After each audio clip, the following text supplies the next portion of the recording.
계속해서 우리 교회는 어떤 교회입니까? 라는 그 질문에 답하기 위해서 함께 은혜를 나누고 있습니다. 지난주에는 하나님의 부르심을 받고 또 하나님의 사람임을 잊지 않고 믿음의 선한 싸움을 싸우는 그런 좋은 성도가 되는 그런 교회가 되어야 한다고 그렇게 은혜를 나누었습니다. 오늘은 사람을 세우는 교회가 되기 위해서 모든 성도가 선한 말을 하는 그런 교회가 되어야 한다는 주제를 가지고 함께 은혜를 나누겠습니다. 오늘은 한 예화로 이 말씀의 문을 열고자 합니다. 탈무드에 있는 예화인데요. 한 나라의 왕이 두 명의 신하를 선발했습니다. 그래서 각기 다른 주문을 합니다. 너는 세상에 나가 가장 악한 것이 무엇인지 알아보아라. 그리고 또 다른 신하에게는 너는 세상에 나가 가장 선한 것이 무엇인지 알아보도록 해라. 그래서 두 명의 신하를 파견한 후에 시간이 지나 이 신하들이 돌아와서 왕에게 보고를 합니다. 그런데 놀랍게도 세상에서 가장 악한 것을 찾으러 갔던, 그리고 세상에서 가장 선한 것을 찾으러 갔던 신하들의 보고가 동일한 것입니다. 한 음절로 된 단어입니다. 무엇이겠습니까? 바로 돈 아니죠. 뒤에서 들린 것 같은데 장로님이 하셨나요? 예. 말. 예. 오늘 설교의 주제가 뭡니까? 선한 말. 이 두 신하들이 세상에 나갔는데 사람을 죽이는 것도 말로, 사람을 살리는 것도 말로, 가장 악한 것, 가장 선한 것, 바로 말이라고 그렇게 보고를 했다고 합니다. 이처럼 한마디 말에 사람이 살기도 하고 사람이 죽기도 합니다. 부주의한 한마디 말이 어떻습니까? 갈등의 씨앗이 됩니다. 잔인한 한마디 말이 삶을 파괴하기도 합니다. 쓰디쓴 한마디 말이 한 사람에게 큰 상처를 주고 무례한 한마디 말로 인해서 사랑이 식어지는 그런 일들이 있게 됩니다.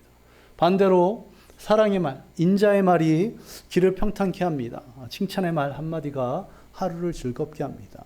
물론 아무리 긍정적인 얘기라도 상대방이 받을 수 있는 그런 얘기들을 해야 되는 거죠. 제가 어릴 때 되게 힘들었던 얘기 중에 하나가 저희 어머니께서 하신 말씀입니다. 제가 어렸을 때는 머리가 작은 사람이 좀 욕을 먹었습니다. 그 아인슈타인 뇌 용량이라는 것 때문에 머리가 작으면 소두라고, 머리에 든 게 없다고, 머리 나쁠 것이라고 했는데 제가 한 20대쯤 되자 머리가 작은 게 칭찬이고 머리 큰 게 욕을 먹게 되더라고요. 제가 어릴 때는 머리가 커서 굉장히 칭찬을 받았는데 크니까 많은 사람이 놀리는 겁니다. 그런데 제가 대전으로 학교를 갔다가 돌아오면 저희 어머니가 항상 하시는 말씀이 있었습니다. 머리가 요만해졌다고. 예. 대전에서 고생하고 한 주 동안 고생하고 왔다는 그런 표현이신데 저는 전혀 동의할 수 없는 그런 말. 머리가 요만해진 적이 태어나서 한 번도 없는데 저를 닮아서 저희 아들도 태어날 때부터, 아니 뱃속에서부터 머리 크기가 3위 몇 % 안에 드는 그런 머리 크기였습니다. 미안한데요. 예. 이처럼 긍정의 말, 사랑의 말이 사람을 살립니다. 또 부정의 말, 또 비난의 말이 사람을 죽일 수 있다는 겁니다. 우리나라 사람들은 어떻습니까? 우리나라 사람들은 책망의 말은 굉장히 잘하는데 칭찬의 말을 잘 못하는 그런 경향이 있습니다. 이럴 때 부부가 앉아 계신데 서로를 쳐다보면 굉장히 애매해지는 거죠. 왜 우리나라 사람들은 책망의 말은 잘하는데 칭찬의 말을 못하는가? 제가 네이버에 한번 쳐봤습니다. 포털 사이트에. 왜 우리나라 사람은 칭찬의 말을 못하는가? 이것을 역사적인 관점에서 바라보신 분이 계시더라고요. 그분의 말이 이것입니다. 우리는 참말로 칭찬에 인색한 민족이다. 역사를 더듬어 보아도 조선조 500년 내내 외침과 당쟁으로 인해서 언제 어떤 일이 벌어질지 몰라 불안한 삶을 살았다. 또 일제강점기를 거쳐 민족이 남북으로 분단이 되고 또 3년에 걸친 동족상잔의 비극이 있었다. 그리고 폐허더미가 된 이 나라를 다시 살리기 위해서 밤낮 없이 일에 매달려 앞이 보이지 않았던 그런 삶을 살았기에 누구를 칭찬할 그런 여유가 없었다. 이렇게 역사적인 관점에서 이 칭찬에 대해서 언급을 한 글을 보았습니다. 자, 현재 우리나라 상황은 어떻습니까? 역사적으로 쭉 보면 지금 현재 우리나라처럼 강대한 적이 있었는가 하고 생각이 됩니다. 아마 고구려 광개토 대왕 시절 정도 있을까요? 세계 10위권의 경제, 세계 6위권의 군사력을 갖고 있는 게 우리나라랍니다. 그런데 현실은 어떻습니까? 정치권, 뉴스를 보면 요즘 젊은 친구들도 뉴스를 보면 너무나 재밌다고 할 정도로 극한의 대립을 하고 있는 안타까운 모습을 보게 됩니다. 또 경제는 어떻습니까? 많은 분들이 IMF 때보다도 힘들었다고, IMF 때도 이러지는 않았다고 그렇습니다. 대기업, 세계 초인류 대기업이라는 그런 기업들이 비상 경영을 외치고 있습니다. 이번에 저희 가정에 장례가 있어서 동생을 보면서 물어봤습니다. 삼성에서 임원들은 이제 주 6일 근무를 시작했습니다. 어떠냐? 그랬더니 그분들이 본인들만 열심히 하지 않는다. 어떤 일이 벌어질까요? 임원들이 주 6일 출근하니까 더 잦은 회의가, 더 많은 오더가 내려온답니다. 죽겠다고 하더라고요. 직장인들도 이렇게 쉽지 않습니다. 자영업 하시는 분들은 어떨까요? 이 자리에도 사장님들이 계신데 어떠십니까? 정말 쉽지 않은 현재를 살아가고 있는 저와 여러분들입니다. 자, 이렇게 힘들고 어려운 그런 어려움의 때에 우리가 세상을 향해 선한 말, 또 위로의 말, 격려의 말, 그것을 통해서 이 땅을 다시 일으켜 세우는 우리가 되기를 간절히 소망합니다. 유쾌한 말 한마디가 힘들고 어려운 사람들의 긴장을 풀어줍니다. 사랑의 말 한마디가 낙심하고 있는 자들에게 삶의 용기를 심어줄 수 있습니다. 함부로 내뱉은 말은 비수가 될지 몰라도 지혜로운 말, 선한 말이 그들을 일으켜 세울 줄로 믿습니다. 이처럼 한마디 말로 인해서 사람을 바꿀 수 있다면 우리는 선한 말, 이 한마디 말을 기꺼이 행해야 하는 것입니다. 그래서 우리 교회 성도들이 먼저는 서로를 향해 그리고는 세상을 향해서 선한 말을 하시기를 간절히 소망합니다. 자, 우리가 선한 말을 하기 위해서 먼저 전제해야 될 것이 있습니다. 선한 말을 하려면 어떻게 해야 될까요? 오늘 본문 23절을 보시기 바랍니다. 23절을 보시면 입을 슬기롭게 하고 입술에 지식을 더하는 것이 있다고 하는데 무엇이 우리의 입을 슬기롭게 하고 입술에 지식을 더한다고 말씀하고 있습니까? 바로 마음입니다. 마음. 마태복음 15장 18절 상반절을 보시면 입에서 나오는 것들은 마음에서 나오나니 이렇게 말씀하고 있습니다. 우리의 마음속의 것들이 우리의 입으로 드러난다는 것입니다.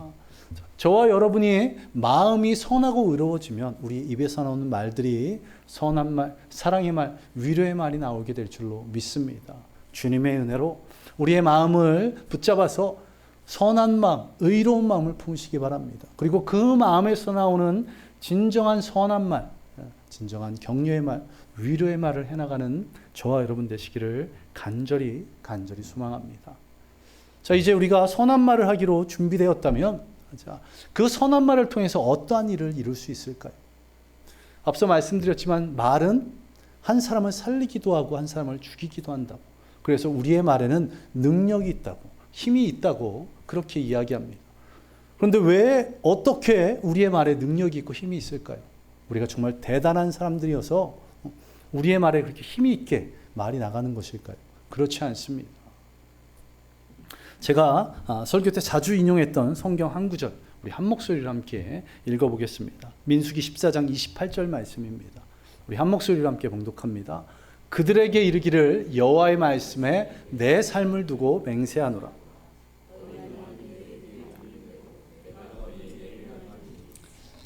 이 구절은 모세가 한 말입니다. 그런데 여호와의 말씀을 대언한 것입니다.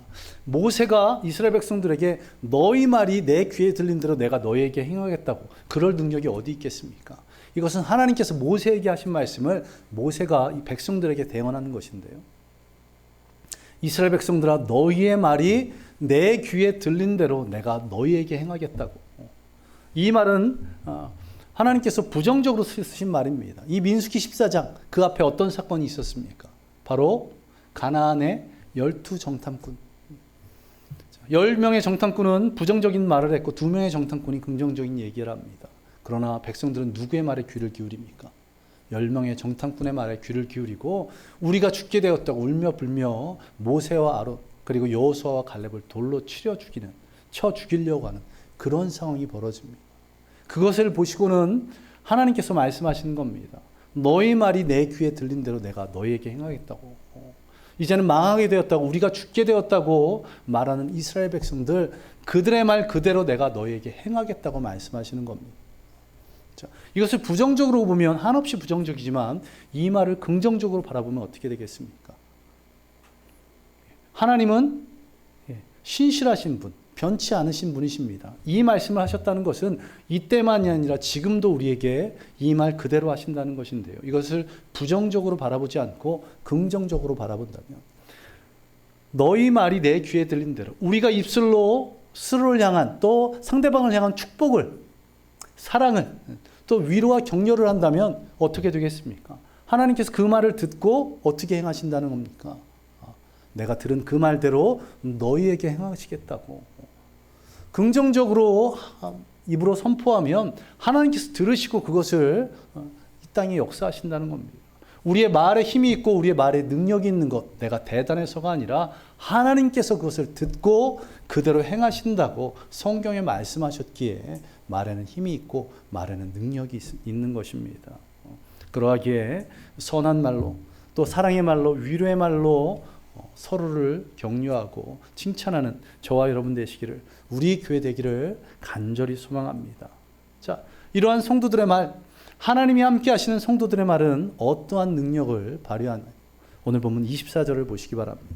선한 말은 꿀송이 같아서 마음에 달고 뼈에 양약이 되느니라. 이 마음에서 우러나오는 선한 말은 마음에 달고 뼈에 양약이 된다고 말씀하고 있는데요.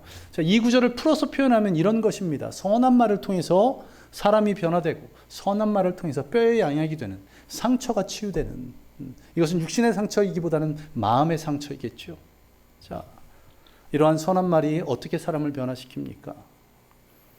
칭찬은 고래를 춤추게 한다는 그런 얘기 들어보셨을 것입니다. 책 제목이죠. 예. 실제로 미국 플로리다의 워터파크, 시월드라는 이 워터파크를 가면 범고래, 바다의 최상위 포식자입니다. 우리가 그 무서워하는 상어를 먹이로 삼는 게 이 범고래랍니다. 이 바다의 폭군이라고 불리는 범고래가 쇼를 한다고 합니다. 어떻게 이 포식자를, 이 폭군이라고 불리는 이 범고래를 쇼를 할 수 있게 하나요? 이것은 고래 반응이라고 불리는 범고래 훈련법에 있는데요. 세 가지 방법입니다. 범고래가 쇼를 멋지게 해냈을 때는 즉각적으로 칭찬하라. 그리고 실수로 범했을 때는 질책하지 말고 범고래의 관심을 다른 쪽으로 돌릴 수 있게 하라. 그리고 중간중간에 계속해서 격려하라. 결국 훈련법이 무엇입니까? 특별한 방법이 있는 게 아니라 훈련하는 조련사가 범고래를 칭찬하는 겁니다. 동물에게 말로 바다의 폭군을 순한 쇼를 하는 고래로 변화시킬 수 있다는 겁니다. 이와 마찬가지로 말 한마디를 통해서 사람이 변화된 예가 성경에 기록되어 있습니다. 많은 것들 가운데 가장 극적인 부분, 극적인 장면이 하나 있는데요. 바로 다윗을 통해서 사울이 변화된 것입니다. 다윗을 통해서 사울이 변화된 예가 있습니다. 우리 사무엘상 26장 보면 이 사울이 다윗을 주투해서 다윗을 죽이려 수년간 쫓아다닙니다.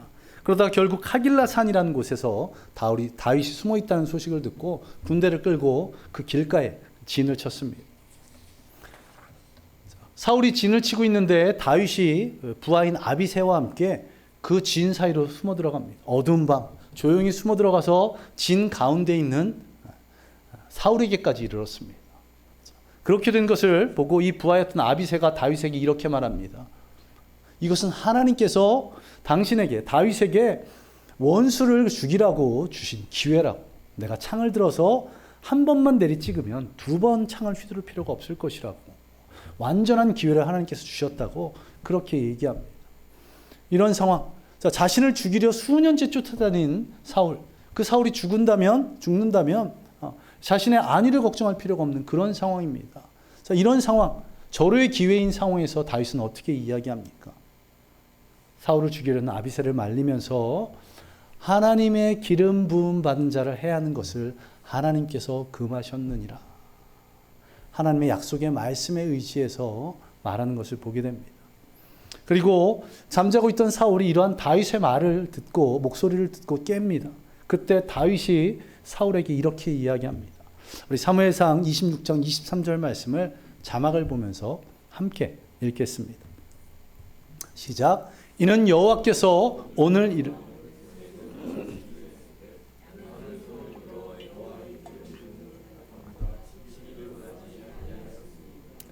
사울 왕에게도 동일하게 말하고 있습니다. 여호와의 기름 부음 받은 자 치기를 원하지 아니하였음이니이다. 그리고 이것이 첫 번째 한 말이 아닙니다. 이 이전에 엔게디 광야에 또 다윗이 숨어 있다는 이야기를 듣고 거기를 또 잡으러 사울이 갔을 그때입니다. 엔게디 광야에 있는 동굴에 다윗이 부하들과 숨어 있었는데 사울이 큰 게 급해서 그 동굴에 들어가서 큰 일을 보려고 합니다. 얼마나 급했는지 다윗과 그 부하들이 숨어 있는 곳조차 모르고 큰 일을 봅니다. 그때 부하들이 동일하게 말했습니다. 하나님이 주신 기회라고. 이때 사울을 죽여 없애자. 그때도 다윗은 부하들에게 동일하게 말했습니다. 그리고는 사울의 옷자락만 조금 베어내죠. 사울이 굴에서 나가고 다윗이 거리를 두고 따라 나가서 사울에게 외칩니다. 이 말씀과 동일하게 그때 사울이 감사를 표현하고 내가 승리할 것이라고 그렇게 외치고 갔는데 다시 또 이렇게 다윗을 죽이러 온 것입니다. 다시 또 돌아왔음에도 불구하고 다윗이 변치 않고 동일하게 하는 그 말을 듣고 이것이 다윗의 마음에서 우러나오는 선한 말이라는 것을 사울이 깨닫고는 사울이 다윗에게 이렇게 대답합니다. 다윗, 내 아들 다윗아, 내게 복이 있을지로다. 내가 큰 일을 행하겠고 반드시 승리를 얻으리라 하니라. 내게 복이 있고 내가 큰 일을 행하겠고 내게 승리가 있으리라. 그리고 다윗은 자기 길로 갔고 사울도 자기 곳으로 돌아가니라. 이렇게 말씀하고 있습니다. 자, 다윗은 자기 길로 가고 사울은 자기 곳으로 돌아가. 이 마지막 구절에 한 문장을 추가하면 너무나도 아름다울 그 내용이 있는데요. 이후에 다시는 사울이 다윗을 쫓지 아니하더라. 이 구절이 추가되면 오늘 본 말씀 설교 주제와 딱 떨어지는, 물론 이 구절은 이것은 구절이 아니고 제가 지어낸 겁니다. 성경 말씀은 1.1획도 더하거나 뺄 수 없기에 붙일 수는 없지만 이 제가 붙여낸 이 말 그대로 성경을 보시면 이후에 사울이 다시는 다윗을 죽이려고 쫓아다니지 않는 것을 보게 됩니다. 사울의 마음이 변화된 거죠. 다윗의 말 한마디, 그의 계속된 변치 않는 그 선한 말을 통해서 사울이 다윗을 죽이는 것을 멈추게 된 그러한 역사가 일어나는 것입니다. 저와 여러분의 마음에서 우러나오는 선한 말이 한 사람의 마음을 움직일 수 있다는 것, 그 사람을 변화시킬 수 있다는 것, 이것을 잊지 않는 저와 여러분 되시기를 간절히 소망합니다. 물론 내 능력이 아니라 하나님께서 역사하시기에 그러한 것입니다. 그러하기에 먼저는 저와 여러분이 서로를 향한 선한 말, 위로의 말로, 격려의 말로 서로를 세워주는 우리 교회가 되기를 간절히 소망합니다. 그리고 여러분이 여러분의 가정에서, 여러분의 일터에서, 여러분의 학교에서 여러분의 가족들을, 여러분의 친구들을, 여러분의 동료들을 선한 말로 위로하고 격려하시기 바랍니다. 그들을 세워주시기 바랍니다. 우리 교회 모든 성도들이 이렇게 선한 말로 서로를 세워주는, 서로를 변화시켜 줄 줄 아는 그런 성도들 되기를 간절히 소망합니다. 또한 다음으로는 이 선한 말은 마음의 상처를 치유한다고 말씀을 드렸습니다. 아주 유명한 예화입니다. 미국에서 한 성당에서 미사가 드려지고 있었습니다. 신부님을 도와서 안 소년이 포도주병을 들고 있었는데 미사 도중에 이 포도주병을 떨어뜨린 겁니다. 아마도 이 카톨릭 미사는 굉장히 오랜 시간 드려지죠. 예전에 어릴 때 보았던 아메리카 홈 비디오 이런 거 있습니다. 퍼니스트 비디오인가요? 이게 TV에서 해줬는데 혼인 예식에 신랑이 뒤로 넘어가는 그런 게 몇 장면 본 적이 있습니다. 미사가 너무 길다 보니 계속 차렷 자세로 서 있다가 뒤로 그냥 쓰러진 겁니다. 자, 이 미사가 길어서 살짝 이 아이가 졸았는지 하필 포도주병을 땅에 떨어뜨려 버렸습니다. 이 병이 와장창 깨지고 파편이 튀고 포도주가 흥건히. 자, 이런 상황 가운데 이 신부님은 전혀 화를 내지 않고 소년을 다독여주고 얼싸 안아주었답니다. 그리고 미사가 끝난 후에 이 소년을 불러서 그때 혼낸 것이 아니라 이때에도 괜찮다고. 나도 어렸을 때 너와 같은 실수를 한 적이 있다고. 너는 잘할 수 있다고. 힘내라고. 그렇게 위로해 주었답니다. 물론 이 신부님은 어렸을 때 이런 실수를 하지 않았습니다. 그런데 이 아이를 위로하기 위해서 선한 말을 한 것이요. 자, 미사 도중에 포도주가 깨지고 파편이 튀고 빨간 포도주가 사방에 튀는 그때 이 아이의 마음이 어땠을까요? 병이 깨지는 것처럼 아주 산산조각이 났을 것입니다. 저도 아주 비슷한 경험을 한 적이 있는데요. 전에 섬기는 교회에서 월상 예배 때 헌금이 있었습니다. 그러면 담임 목사님이 기도하실 때 헌금하면서 헌금을 꺼내서 강단 위에 놓는데 해필 그때 한 분이 헌금을 동전으로만 하신 분이 계셨습니다. 자, 그때 헌금 봉투가 또 지금처럼 이렇게 세로 봉투가 아니라 가로 봉투, 쉽게 열리는 가로 봉투였는데 동전이 제 기억에 100개는 충분히 넘을 것 같은.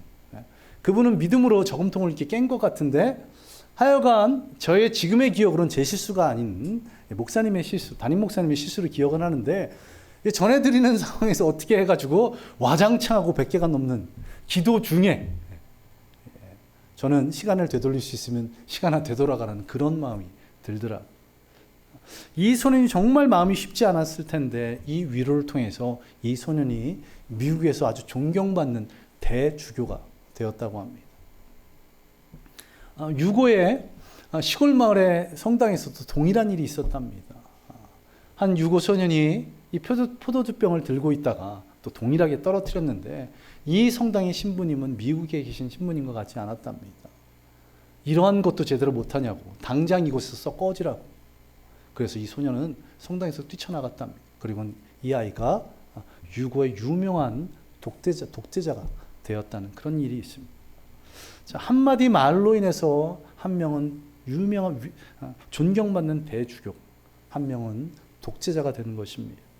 자, 성경에도 보면 상처받은 한 심령이 있습니다. 아주 두려워 떨고 있을 한 심령이 있는데 바로 신약의 빌레몬서에 기록된 오네시모입니다. 오네시모. 이 오네시모가 누굽니까? 빌레몬의 노예였습니다. 그런데 그냥 노예가 아니라 도망친 노예입니다. 자, 노예가 도망치다 잡히면 어떤 일이 벌어질까요? 노예가 도망을 쳤다가 잡히면 잔인한 고문과 함께 아주 잔인한 방법으로 죽입니다. 주인이 왜 그럴까요? 많은 노예들이 있는데 그 노예들이 헛된 생각을 하지 않도록 본보기로 잔인하게 하는 겁니다. 그냥 도망친 노예도 이렇게 할진데 지금 오네시모는 빌레몬이 살고 있는 골로새에서 로마까지 도망을 쳤습니다. 그래서 교통편이 좋지 않은 2000년 전입니다. 지금도 어떻습니까? 일부 예배 때 2000km라고 얘기했더니 원주에서 제일 먼 곳, 전라도가 멀 텐데요. 우리 곽이석 집사, 김남희 집사가 연말마다 이렇게 시제 때문에 한번 고흥에 가는데 김남희 집사가 고개를 이렇게 젓더라고요. 그리고 최근에 강순희 권사님하고 장상봉 집사님이 승용차도 아니고 트럭을 몰고 흑산도까지 짐을 싣고 가시느라고 흑산도까지 가셨는데요. 정말 쉽지 않죠. 그래도 수백 킬로입니다. 2000킬로나 되는 거리를 도망칠 수 있었다는 것은 무엇을 말하는 걸까요? 빌레몬의 집에서 오네시모가 그냥 조용히 도망친 것이 아니라 많은 재물을 갖고 도망쳤습니다. 그러니 로마까지 갈 수 있었겠죠. 자, 이 로마에 가서 누구를 만났습니까? 바울을 만났습니다. 빌레몬과 관계가 있는 바울을 만나서 자초지종을 들은 후에는 오네시모를 축복하고 그를 어떻게 합니까? 다시 빌레몬에게로 돌려보냅니다. 도망친 노예가 주인에게 가면 어떤 일이 벌어진다고요? 잔인한 고문과 함께 죽음이. 얼마나 두렵고 떨렸을까요? 그런 오네시모의 손에 무엇을 들려보냅니까? 하나의 편지를 들려보내는데 그것이 바로 빌레몬서입니다. 이 빌레몬서 한 장으로 되어 있는 편지인데요. 16절에서 18절 우리 자막을 보면서 함께 읽어보겠습니다. 우리 한 목소리로 함께 봉독합니다. 이후로는 종과 같이 대하지 아니하고 종 이상 곧 사랑받는 형제로 둘 자라. 하물며 육신과 주 안에서 상관된 내게 그러므로 내가 나를 동역자로 알진대 그를 영접하기를 내게 하듯 하고 그가 만일 내게 불의를 하였거나 내게 빚진 것이 있으면 그것을 내 앞으로 계산. 오네시모를 주인에게 돌려보내면서 그냥 가서 알아서 하라가 아닙니다. 빌레몬 네가 알아서 하라가 아니라 편지를 써서 빌레몬에게 오네시모의 손에 쥐어주고는 빌레몬에게 주는데 어떻게 말하고 있습니까? 이후로는 이 오네시모를 종과 같이 대하지 말고 형제처럼 대하라고, 그리고 나를 대하듯 대하라고 말합니다. 그리고 여기에 더해서 마지막 18절을 보시면 그가 만일 내게 불의를 하였거나 뭔가 잘못을 하였거나 내게 빚진 것이 있으면, 너에게 손해를 끼친 것이 있으면 그것을 내 앞으로 계산하라. 내가 책임지겠다.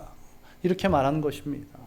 자, 상대를 배려하는 말, 그리고 책임을 지는 말, 책임이 너에게 있는 것이 아니라 바로 내게 있다는 이 선한 말을 통해서 오네시모를 위로하고, 또 빌레몬의 화를 가라앉히고 오네시모와 빌레몬, 주인과 노예가 서로 그리스도 안에서 한 형제, 자매가 될 수 있도록 그렇게 사랑의 말로 권면하고 있는 것입니다. 두렵고 떨렸을 이 오네시모, 이 오네시모가 얼마나 큰 위로가 됐겠습니까?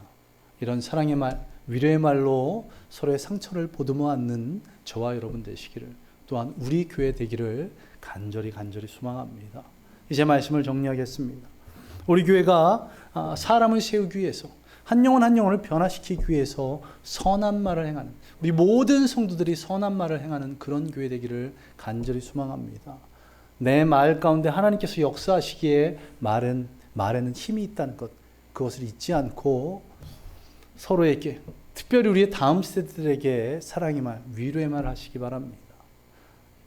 이런 권면을 하면서 자꾸만 찔리는 게, 어제 아침에 제가 제 딸에게 했던 말이 쿡쿡 가슴을 찔리는, 어제 늦게 들어가느라고 청년부 예배 때는 내가 이것을 딸한테 사과해야지 오늘 말씀을 온전히 전할 수 있다고 했는데 사과를 하지 못했습니다.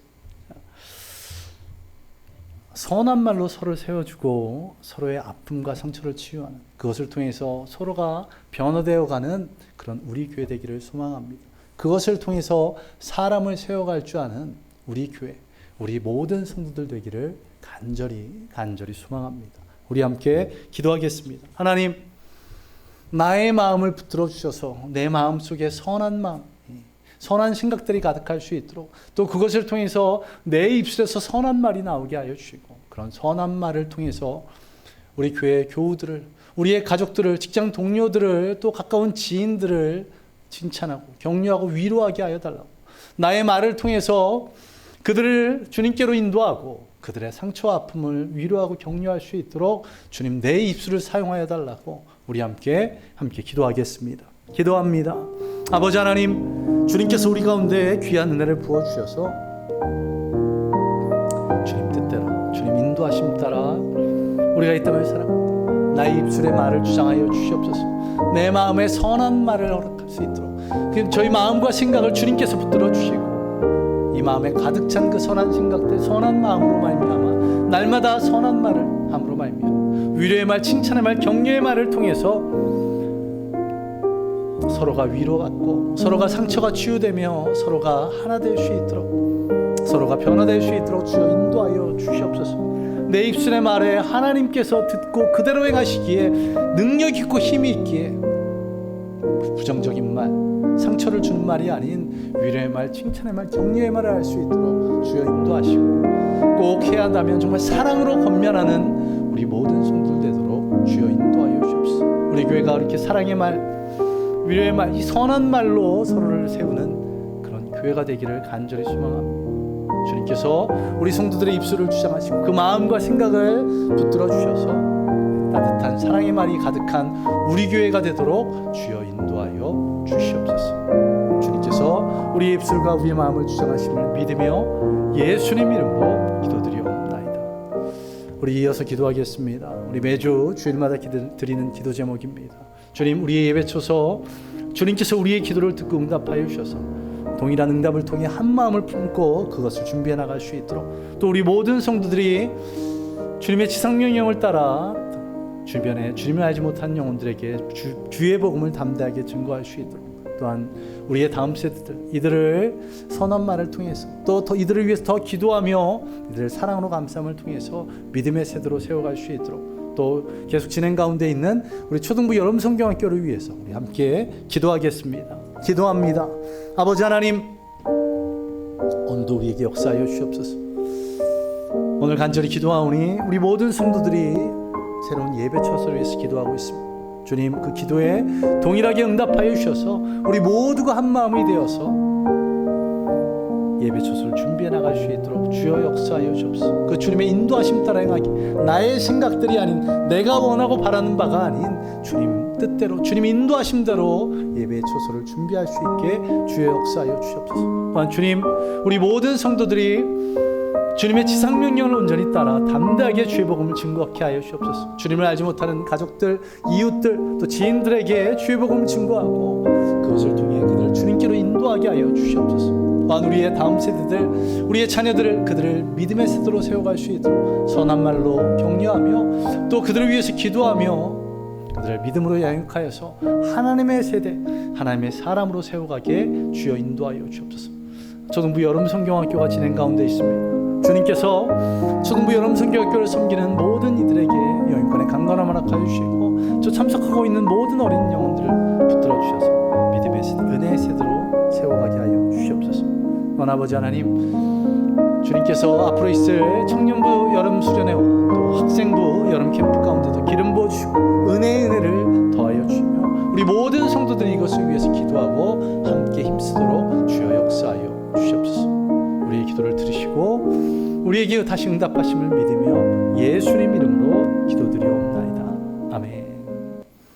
아버지 하나님 감사드립니다. 오늘도 이 예배 가운데 우리에게 은혜를 부어주셔서 우리 모든 성도들이 선한 말을 하는 성도들 되기를 소망합니다. 그 마음속에 주님의 심령, 선한 마음으로 가득 차서 선한 말을 하게 하시고 그것을 통해 서로를 위로하고 격려할 수 있도록, 그래서 그들이 변화되고 상처가 치유되며 아파한 마음들이 회복될 수 있도록 주여 역사하여 주시옵소서. 주님, 드려진 예물들 주님께서 기뻐 받아주시며 그 손길도 축복하여 주시며 하나님 나라를 위해서 또 주님의 몸된 교회를 위해서 귀하게 사용하여 주시옵소서.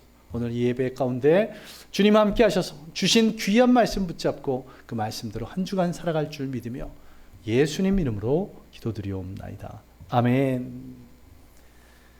이제는 우리 주 예수 그리스도의 은혜와 무한하신 하나님의 사랑하심과 성령님의 함께하심과 충만하심이 오늘 주님 주신 말씀대로 선한 말을 하며 살아가기로 작정한 모든 성도들 머리 위에 임하기를 예수 그리스도의 이름으로 간절히 축원하옵나이다. 아멘.